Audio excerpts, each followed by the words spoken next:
The Old Guard follows a group of immortal warriors led by Andromache Andy the Scythian, the oldest among them, who has lived for millennia. Her team includes Booker, immortal since 1812, and lovers Joe and Nikki, who met during the Crusades.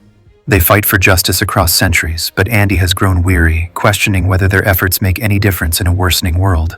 The story begins when James Copley, a former CIA operative, hires them for a rescue mission in South Sudan, claiming militants have abducted schoolgirls. The team takes the job but realizes too late it's a trap. Copley has betrayed them, capturing footage of their immortality for Merrick, a ruthless pharmaceutical CEO who wants to exploit their DNA for profit. Meanwhile, Niall Freeman, a U.S. Marine in Afghanistan, is fatally stabbed in combat, only to miraculously heal. She begins dreaming of the Immortals, who realize she's the newest member of their kind. Andy tracks her down, but Niall resists, grappling with the loss of her old life. After a violent confrontation, including Andy shooting her to prove immortality, Niall reluctantly joins them. The team regroups in France, where they debate their next move. Niall struggles to accept her new reality, while the others argue over whether to confront Copley or disappear. Andy, disillusioned, wants out, but the others insist they must protect Niall and stop Merrick. As Niall struggles with her newfound immortality, Andy reveals more about their history, including the tragic fate of Quinn, Andy's former immortal companion. Captured during the witch trials, Quinn was sealed in an iron coffin and drowned, only to revive endlessly, trapped in perpetual torment. Andy's guilt over failing to save her haunts her, illustrating the cruel burden of immortality. Meanwhile, Joe and Nikki are captured by Merrick's forces and subjected to brutal experiments.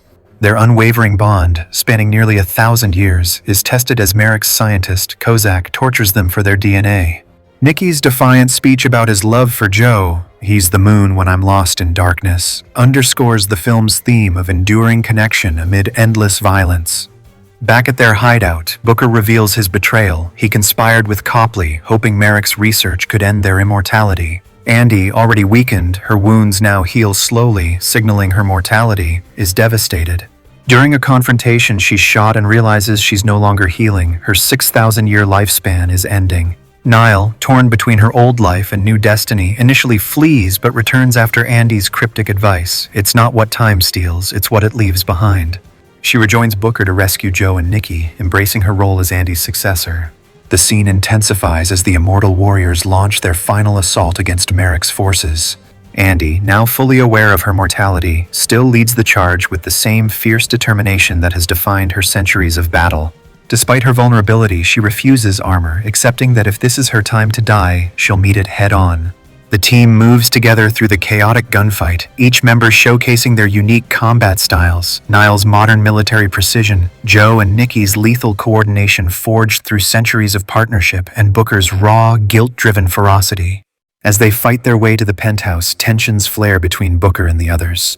Joe lashes out at Booker's betrayal, calling him a selfish piece of shit while Nikki tries to keep the peace. Booker, drowning in grief and isolation, fires back that they've never understood his pain. They've always had each other while he's endured centuries of loneliness. The confrontation underscores the film's exploration of immortality's emotional toll and the bonds that sustain the team. The battle reaches its climax when Niall and Nikki corner Merrick. The CEO, desperate, tries to justify his atrocities as necessary for medical progress, claiming he could have saved millions with their immortality. Niall, unmoved, delivers the killing blow with icy finality, shutting down his rhetoric of greater good that has cost so much suffering. In the aftermath, the team regroups. Andy, weakened but alive, shares a quiet moment with Niall. She reflects that Niall's arrival, coinciding with her loss of immortality, has given her a new perspective. For the first time in centuries, she remembers what it feels like to be human, to be fragile, and to fight for something beyond endless war.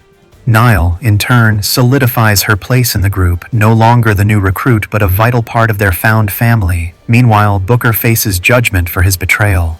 The team exiles him for 100 years, a punishment that acknowledges his pain but holds him accountable. Andy's final words to him, "Have a little faith, Book. Leave the door open for redemption," suggesting that even fractured bonds might heal with time. The film closes with the team moving forward, their future uncertain but their unity intact. Copley, now their ally, helps them erase their tracks and forge new identities, setting up their next mission.